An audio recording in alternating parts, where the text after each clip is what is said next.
Losing a major client or a key investment is more than a business problem. It's a gut-wrenching experience that triggers a spiral of self-doubt. It makes you second-guess every past decision and replaces your entrepreneurial spirit with fear and hesitation, making you feel like an imposter. What if there was a structured framework to process this exact feeling and turn that paralysis into a clear action plan? There is. It is called the RISE method, and it's a 4-step process for converting your biggest setback into your most powerful stepping stone. I'll break it down for you. Most people who pursue a new business venture begin with a shared and powerful dream. They envision creating something new, solving a problem, or achieving a level of freedom that traditional employment cannot offer. Yet, they also share a common, sobering reality. A universal barrier stands between that initial spark of an idea and long-term success. A filter so effective that it removes 9 out of every 10 people who attempt to pass through it. The data from 2023 presents this stark reality without emotion. Approximately 90% of all startups fail within their first year of operation. This number is not just a cold statistic. It represents a landscape of shattered ambitions and abandoned projects. It is the first and most imposing obstacle every entrepreneur must face, whether they are aware of its true scale or not. Behind each percentage point of that 90% statistic lies an immense personal investment that goes far beyond financial capital. Consider what is actually lost when a business fails. It is the culmination of thousands of hours of labor, often performed late at night after a day job or on weekends when friends and family are relaxing. It is the sum of countless personal sacrifices, from missed family dinners to postponed vacations. The emotional commitment is just as significant. An entrepreneur's business often becomes intertwined with their identity.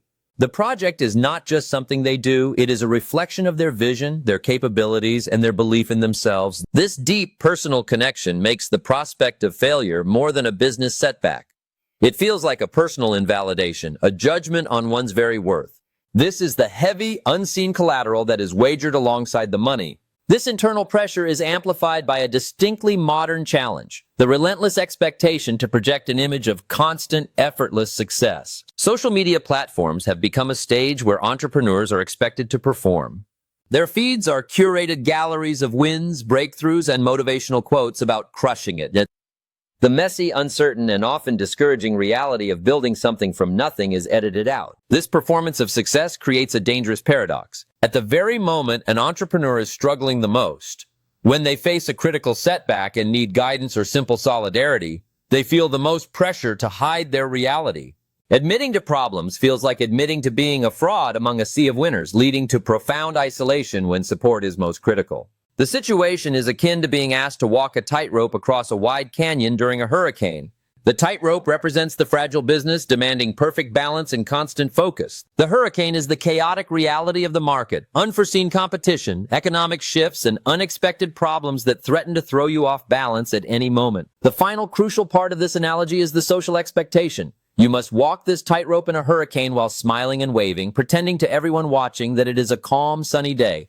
The energy required to maintain this facade is immense, and it distracts from the vital task of simply staying on the rope. This is the exhausting performance demanded by the modern entrepreneurial landscape. The core issue is not simply that failure is common. The more damaging problem is that the culture surrounding entrepreneurship actively denies its existence as a normal part of the journey. The narratives we are sold are almost always about overnight success, rapid scaling, and visionary genius. The stories of the long, painful struggles, the multiple failed attempts, and the near bankruptcies are often relegated to a brief mention in a biography, long after success has been achieved. This widespread denial creates a vacuum of honest conversation. It strips away the learning opportunities that come from shared struggles and makes every individual setback feel abnormal and shameful. When the inevitable stumble happens, a product launch fails, a major client leaves, or funding dries up, this culture of denial ensures the entrepreneur experiences it as a unique and personal catastrophe.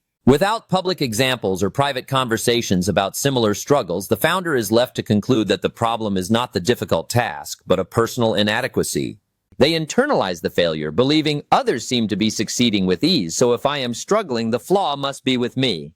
This transforms a common business challenge into a deeply personal crisis, making it incredibly difficult to recover and try again with the same level of confidence. The silence around failure makes it feel like a verdict on one's potential. The key differentiator for the 10% who ultimately succeed is not that they possess a secret to avoid this storm. They face the same hurricane and walk the same precarious tightrope as everyone else. Their advantage lies in their preparation and their response. They understand that the storm is not an anomaly but a certainty. Instead of hoping for sunny weather, they focus on learning how to build a stronger, more resilient ship. They have a different relationship with the forces that cause others to fail. The winners accept the reality of the 90% statistic and choose to focus on what they can control within that environment. This brings us to a crucial realization.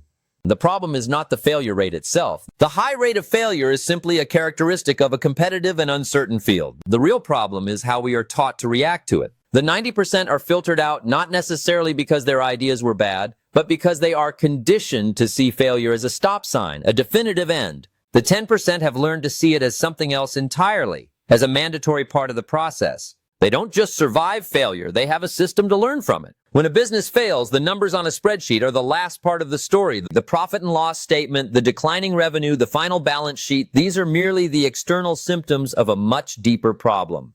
The first casualty in this battle is not financial. It is a rapid, silent collapse that happens inside the entrepreneur. This internal breakdown begins long before the company is officially declared a failure, and it is far more destructive than the loss of capital. It is the erosion of the very person who built the business, an event that can have consequences for years to come if not properly understood and addressed. It all starts with a single defining moment of bad news. The trigger is often a specific event. It could be an email from a major client terminating their contract, a phone call from an investor pulling their funding, or the stark, undeniable data from a failed product launch. In that moment, there is an immediate, gut-wrenching emotional impact. It is a physical sensation, a sinking feeling in the stomach, a tightness in the chest, a sudden wave of cold. The world seems to slow down and narrow its focus to that single piece of negative information. This initial shock is a powerful blow that momentarily short-circuits all rational thought. It is the first tremor that signals the beginning of a much larger internal earthquake, setting the stage for the psychological struggle that follows. This shock does not last. It quickly metastasizes into something far more corrosive, a pervasive self-doubt that infects every thought. The mind begins to work against itself, replaying a highlight reel of every decision, every assumption, and every action that led to this point. You start to question everything. Was I naive to think this market was viable? Did I hire the wrong team? Why did I choose that pricing model? What if I had listened to that one person who warned me? This relentless internal cross-examination is exhausting. Every memory is reframed as a mistake, and every past success is reinterpreted as a fluke. This cycle of second-guessing creates a feedback loop of uncertainty, where every question only generates more questions, never answers. This intense self-doubt directly attacks the foundation of the entrepreneurial mindset, self-confidence.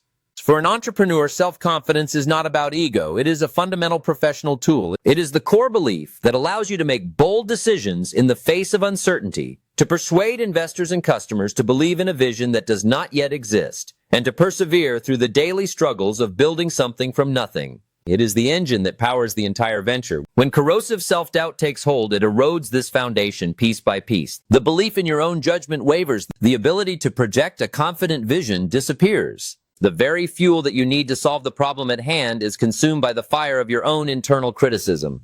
As self-confidence crumbles, it leaves a vacuum that is quickly filled by a crippling fear and hesitation. The once powerful engine of ambition and calculated risk-taking is replaced by a paralyzing caution. Before the setback, a new idea or a potential risk was viewed as an opportunity for growth.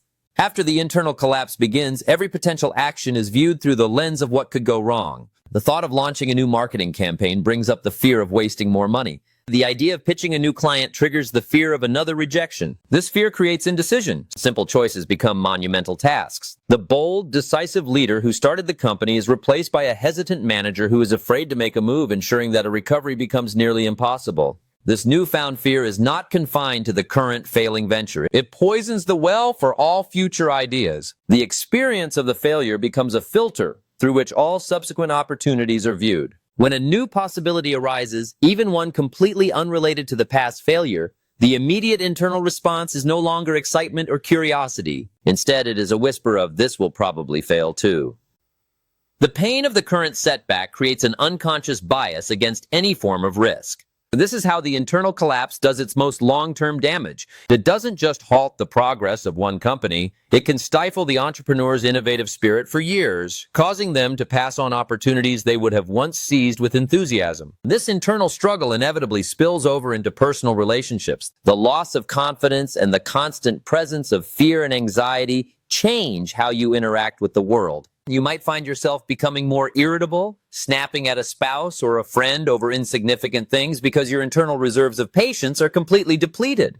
Alternatively, you might withdraw, avoiding social gatherings to dodge the dreaded question, "How's the business going?" The shame and stress create a wall that isolates you from the very support system you need most. This strain on personal relationships can become more painful than the financial loss itself, as the founder is left to grapple with these intense feelings alone, which only deepens the internal crisis.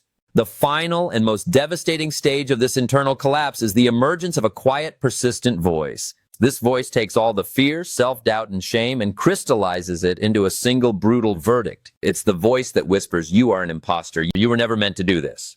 It claims that any past successes were lucky breaks and that this failure is the true reflection of your ability. It tells you that you were playing a role you were not qualified for, and now you have been found out. This internal narrative transforms the event of failure into a statement of identity. It is no longer about something you did, it becomes about who you are. This is the ultimate danger of failure. The most devastating impact is not the event itself, but the internal narrative it creates. The story that convinces you that you are fundamentally and permanently inadequate is the real enemy. This narrative can hold you captive long after the business is gone, preventing you from ever trying again. It is a powerful internal opponent born from the pain of the setback. Understanding that this internal enemy exists, recognizing its voice, and seeing it as separate from the objective reality of your potential is the very first. After the internal storm subsides, an entrepreneur faces a critical decision: persevere or quit. On the surface, quitting seems like the path of least resistance. It offers an immediate end to the stress, the financial bleed, and the crushing weight of uncertainty. It feels like the most logical choice, a way to cut one's losses and stop the pain. The obvious cost of this decision is the loss of the company itself. The money is gone, the time is spent, and the dream for that specific project is over. But this tangible loss is only the tip of the iceberg. Beneath the surface lie invisible, long-term costs that can haunt a person for years, silently undermining their career and their confidence long after the memory of the failed business has faded. These hidden costs are far more punishing than the initial failure itself. The first of these hidden costs is the quiet cultivation of chronic imposter syndrome. When you choose to quit in the immediate aftermath of a failure, without fully processing the experience, you risk internalizing a deeply damaging narrative. The story you tell yourself becomes one of inadequacy, leading to a persistent feeling of being a fraud. This feeling doesn't just disappear, it follows you.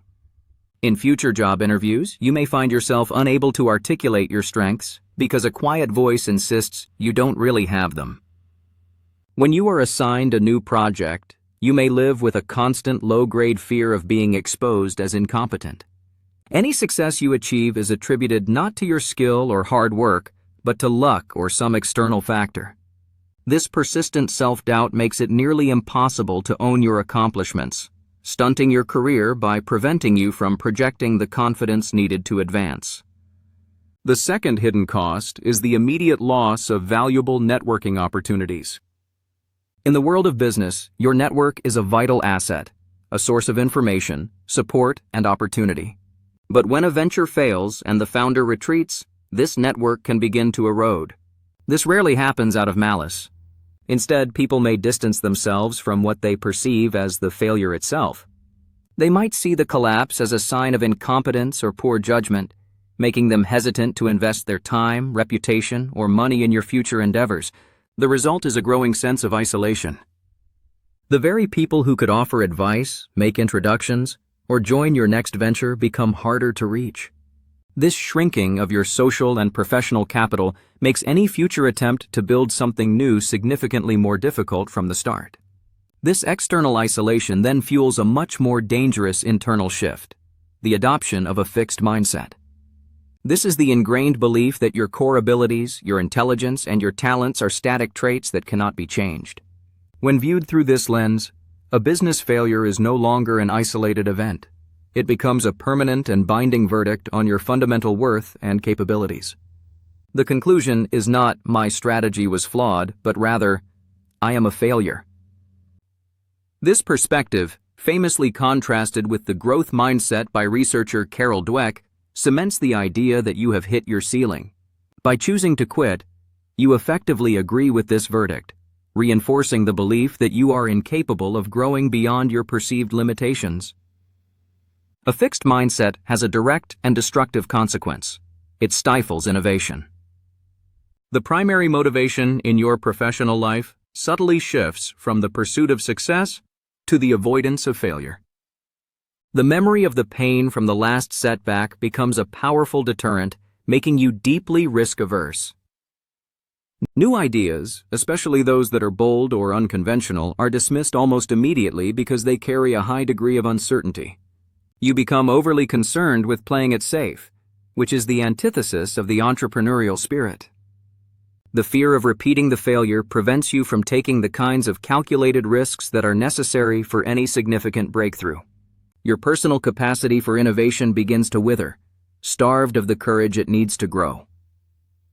This personal retreat from risk leads to a much larger, more sobering question. How many world-changing ideas have been permanently shelved because their inventor gave up after the first or second failed attempt? Consider the potential solutions to global problems, the technological advancements, or the artistic creations that the world will never see. They remain locked in the minds of individuals who concluded that the pain of a setback was too great a price to pay for another attempt. This is not just a personal loss of one person's potential career or financial gain, it is a collective loss for society. When entrepreneurs give up on their visions, it can lead to a measurable deficit in innovation, job creation, and economic progress. The decision to quit, though deeply personal, has a ripple effect that extends outward, depriving the world of potential solutions and advancements. All of these hidden costs, the imposter syndrome, the shrinking network, and the fixed mindset, compound to create the single greatest cost of quitting: the foreclosure of your own future. When you give up on a venture after a setback, you are not just losing a company, you are losing the innovator you were in the process of becoming. Every challenge and every mistake is a data point for growth. The person who perseveres through failure emerges more resilient, more knowledgeable, and better equipped for the next undertaking. By quitting, you interrupt this critical process of transformation. You rob yourself of the experience that would have forged you into a more capable version of yourself. This is why the ultimate price of quitting is far higher than the price of the initial failure. The initial failure costs you tangible things: money, time, and emotional energy. The act of quitting, however, costs you something intangible but infinitely more valuable: your own future potential. It solidifies the internal collapse into a permanent feature of your professional identity, creating a self-fulfilling prophecy where the belief that you cannot succeed all but guarantees that you won't. The failure ceases to be a temporary lesson and instead becomes your defining story.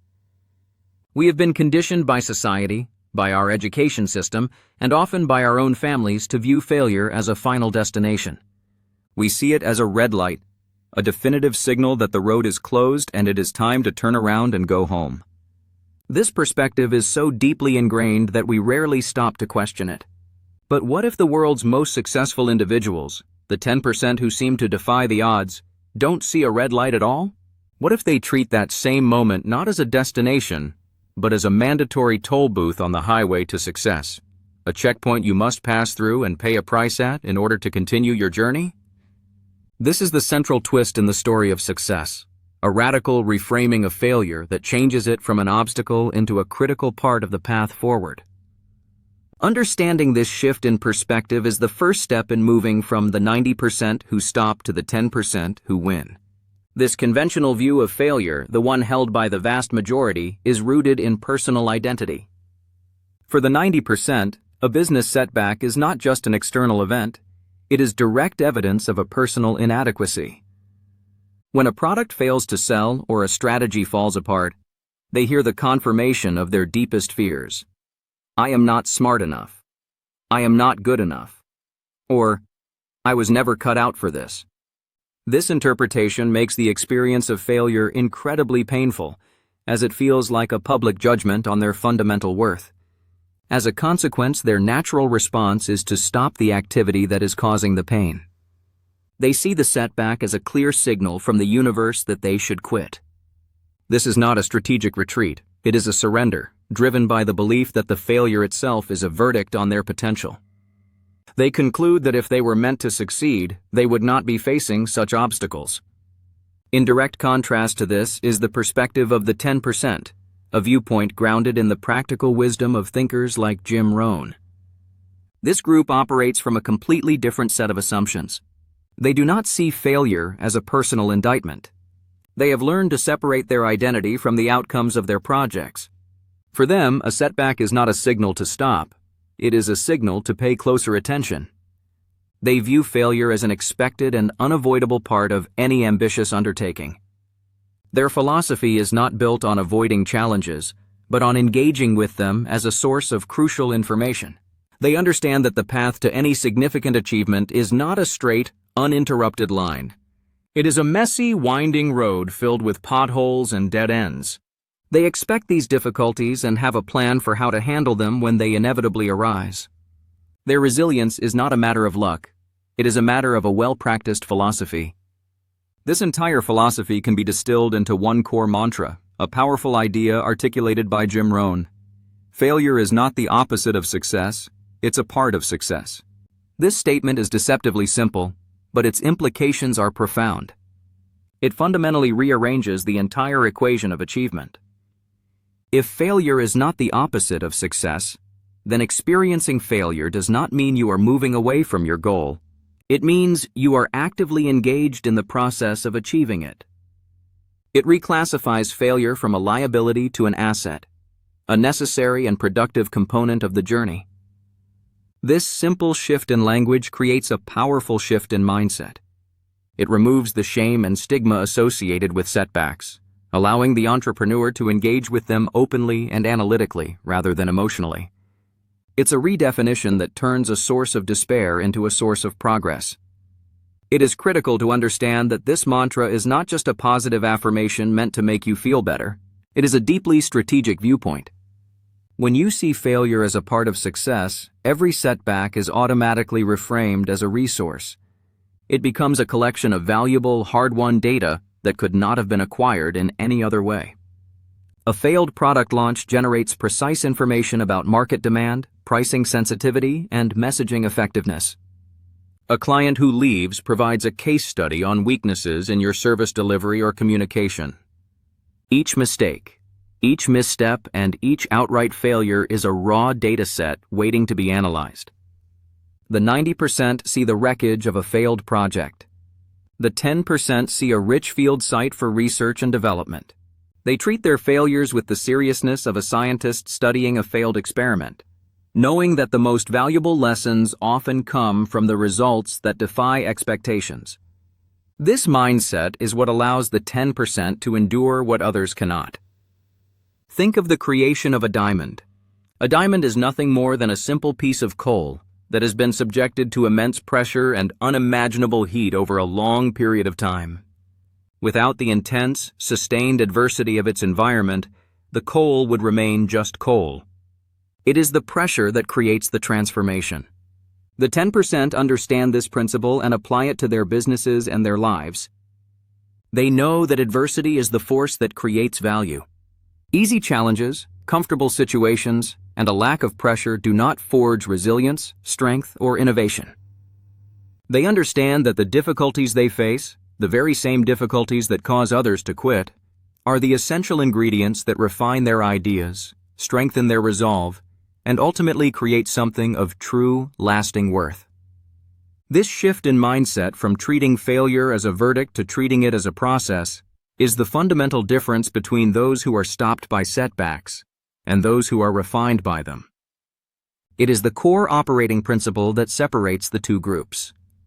The person who sees failure as a sign of inadequacy will be emotionally crushed and will naturally retreat to avoid more pain.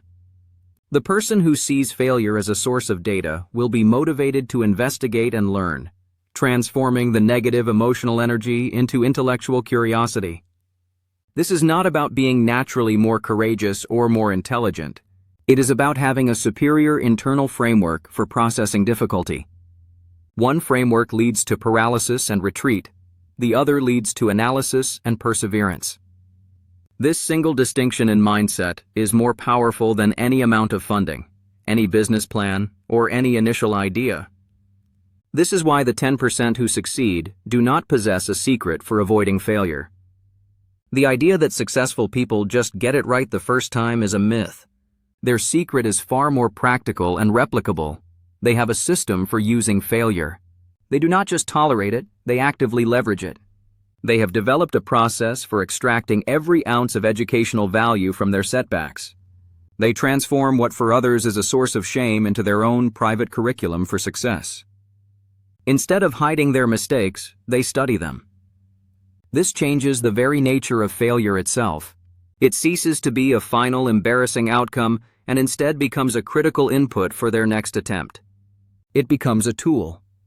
This is the bridge that allows an entrepreneur to move from being a victim of failure to becoming its student. They cease to see failure as a verdict handed down upon them by an unforgiving world. Instead, they see it as tuition paid for their real-world education. The lost time, the lost money, the emotional toll, these are not fines for being wrong. They are the costs of enrollment in a masterclass of first-hand experience. This education teaches them things that no book or classroom ever could. How to manage a crisis, how to read a market's true signals, and how to build personal resilience. The moment this realization clicks, the entire dynamic shifts.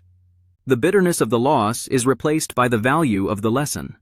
From this new perspective, you are no longer defined by your last setback. A powerful shift in mindset is the foundation for change, but a mindset without a method leads only to frustration. Believing that failure is a part of success is a critical first step, but without a practical way to apply that belief, you remain stuck. When a setback occurs, the old emotional responses of shame and doubt can easily overwhelm your new philosophy. You need a system, a clear sequence of actions that can take the raw, painful energy of a failure and convert it into fuel for your next attempt. This is where the RISE method comes in. It is an actionable framework that puts the failure is a part of success mindset into practice. RISE is a 4-step process, but its power begins with the first 2 critical stages: reframing and investigating. These initial steps are designed to manage the immediate emotional fallout of a failure and begin the process of extracting valuable lessons from the experience. The first step in the process is R, which stands for reframe. This is the conscious and deliberate act of changing the story you tell yourself about the failure. When a setback happens, your mind will automatically generate a narrative, and it is usually a negative one. This step requires you to interrupt that automatic story and replace it with a more constructive one. The core of this practice is a simple but profound shift in language. It is not "I failed," it is "I learned." This is more than a platitude. It is a cognitive discipline. It is about taking control of your internal monologue. This process has roots in cognitive behavioral techniques where you actively identify and challenge the automatic negative thoughts that arise after a setback. By recognizing these thoughts, such as self-doubt or feelings of inadequacy, you can dispute them with more balanced and realistic perspectives. Let's use a practical example. Imagine you lose a major client. Your immediate emotional thought might be, "Losing that client proves I'm bad at sales and can't build relationship." This is a story that frames the event as a verdict on your personal ability. To reframe it using the RISE method, you would consciously stop that line of thinking and replace it with a different statement. You would say to yourself, "The process that lost that client revealed a flaw in my sales strategy and my client communication." Notice the difference. The first statement is about your identity. I'm bad. The second is about your process. My strategy had a flaw. The first leads to despair and a fixed mindset, where you see your abilities as static.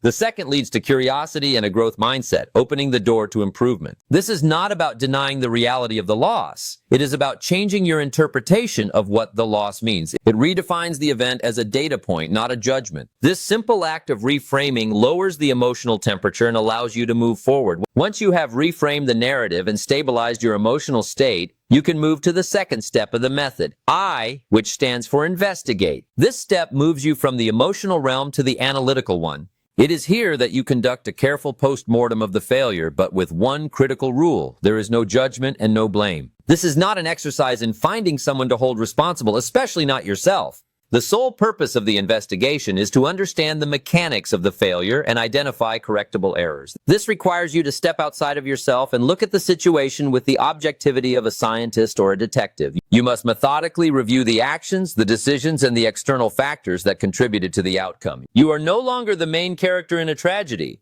You are the lead investigator at a scene, looking for clues. The investigation process should be structured. You can lay out a timeline of the project or event and review each phase objectively. Look at your notes, your emails, your financial records. Ask specific analytical questions. What was the original plan? Where did the reality start to diverge from the plan? What assumptions did I make at the beginning, and were they accurate? What specific actions did I take? What were the external factors at play, such as market shifts or competitor actions that I did not account for? What critical data did I miss? A useful tool for drilling down to the core issue is the 5 whys technique. For example, if a product launch failed, the first question is, why did the product launch fail?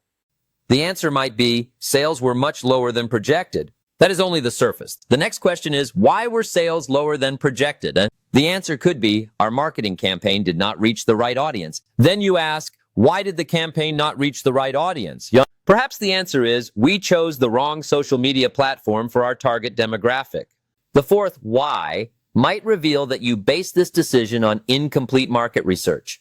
The fifth why could uncover the root cause. You rushed the research phase because of a self-imposed deadline. This process takes you from a general problem to a specific actionable insight. This methodical and dispassionate investigation is critical because it definitively separates your identity from the outcome of the project. The failure is no longer a reflection of your worth. It becomes a case study in cause and effect. It transforms into a set of observable phenomena with identifiable variables. The goal is to produce a list of specific correctable errors in strategy, execution, or planning. These are not personal flaws, they are operational weaknesses.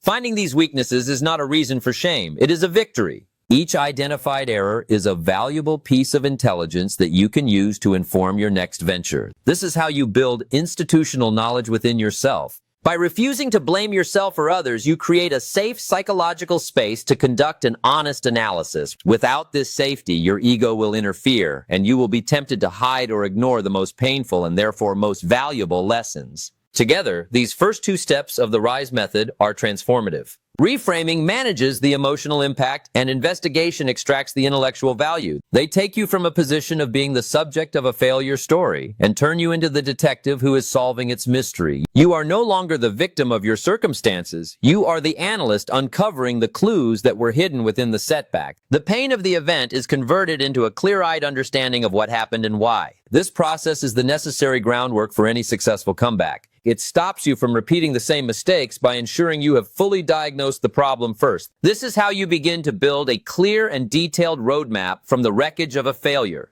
laying the foundation for your next, more informed attempt. Analysis is worthless if it remains locked away in a notebook. The hard-won data gathered from reframing and investigating a failure has no value until it is converted into action. This is the point where many people stop. They do the emotional work of reframing and the intellectual work of investigating, but they hesitate to re-enter the arena. How do the 10% who succeed bridge this gap? They convert their lessons into their next decisive victory by following the final 2 steps of the RISE method. The first 2 steps provide the raw data. These next 2 steps are designed to turn that data into tangible results. This is the transition from understanding the past to building the future. The third step in the RISE method is S, which stands for strategize. Based on the specific correctable errors you identified during your investigation, you now build a new action plan. This is the most crucial distinction between learning from failure and simply repeating it. The new approach is not about just trying harder or applying more brute force to the same old plan. That approach is a recipe for burning out and achieving the same negative outcome. Instead, this step is about precision and intelligence. You must create a specific targeted plan that directly addresses the weaknesses your investigation uncovered. If your analysis showed that your marketing messages were not resonating with your target audience, your new strategy must focus specifically on developing and testing new messaging. If the investigation revealed a flaw in your product's user interface, the new strategy must prioritize redesigning that specific workflow. Each part of your new plan should be a direct countermeasure to a previously identified problem. This ensures that your effort is focused where it will have the most impact. You are no longer guessing, you are applying solutions to diagnose problems. This strategic plan becomes your new roadmap, drawn from the hard-won experience of your previous journey. The fourth and final step is E, which stands for execute. This is the moment you translate your new strategy into bold, informed action. It is the return to the work itself, but with a profoundly different mindset and a much greater chance of success. The key word in this step is informed. The fear and hesitation that often accompany a second attempt are diminished because you are no longer operating on pure speculation or blind hope. Your actions are now backed by the lessons you paid for with your failure. Every move you make is guided by the data you collected. When you launch the new marketing campaign with the revised messaging, you do so with the confidence that it addresses a known issue. When you onboard a new client with a revised communication process, you are actively preventing a past mistake. This informed approach makes your execution more powerful. You are not just guessing what might work, you are implementing a plan that is designed to work. It transforms the act of execution from a source of anxiety into an act of empowerment. You are not just trying again, you are demonstrating that you have learned. History is filled with examples of this process in action. Look at the story of Steve Jobs. After being forced out of Apple in 1985, he experienced a public and humiliating failure. He could have retreated, but he did not. Instead, he investigated the limitations he saw in the personal computing industry and in Apple's own direction. His next move was not random, it was strategic. He founded a new company, Next, which focused on creating powerful computer workstations for the higher education and business markets. This strategy directly addressed the areas he felt Apple was neglecting. The execution of this plan involved the development of an advanced operating system called Next Step, which was built on an object-oriented foundation that made software development far more powerful and efficient. He was not just starting another computer company. He was using his freedom from Apple to explore the next frontier of computing. This strategic move, born from the failure of his first tenure at Apple, was what ultimately produced the technology that would save Apple when he returned. His time at Next was not a detour. It was the research and development phase for his greatest success. Consider also the experience of Walt Disney. His first animation studio, Laugh-O-Gram Studio, went bankrupt in 1923. It was a complete financial collapse that left him with almost nothing. A lesser person would have concluded that the animation business was simply too difficult. But Disney investigated what went wrong. His business model was unstable, and his projects did not have a strong, recurring brand identity, so he created a new strategy. Instead of producing a variety of miscellaneous cartoons, he would focus his new company on a single, lovable, and highly marketable character. This was a direct strategic response to the weaknesses of his first company. The execution of this strategy was flawless. He and his team created Mickey Mouse and produced a series of animated shorts that captured the public's imagination. That single character, born from the ashes of a bankruptcy, provided the consistent revenue and financial foundation that his first studio lacked. The success of Mickey Mouse was not a lucky break. It was the result of a brilliant strategy that directly solved the problems of his prior failure. These legends did not just recover from their setbacks, they used the specific insights gained from those failures to build something far greater and more resilient than what they had before.